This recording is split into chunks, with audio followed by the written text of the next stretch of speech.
This is the story of Little Red Riding Hood, who went out one day into the woods to take a basket of biscuits to her grandmother. She skipped away from her house and into the woods, and she was not afraid of the forest. She'd grown up around the forest. She knew the forest. She knew who lived in the forest. She was friends with the people who lived in the forest. She was friends with the wolf. And she may have run into the wolf that day. We'll never really know. I mean, she ran into him a lot. And they'd been polite before, and they would be polite again, and maybe he ran ahead to her grandmother's house. He may have even helped carry the basket. He often did. And if he got there first, well, maybe he went inside. We won't know. When she arrived at her grandmother's house, we don't know what happened then either. We can only see in through this small window.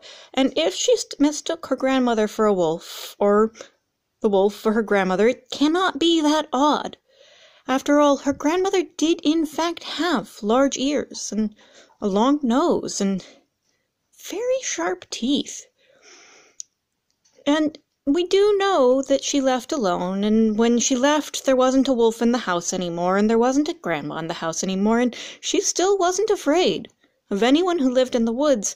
And it must also be said of Little Red, just like her grandmother, that when you pulled aside the hem of her cloak, there was a bit of a bushy tail there.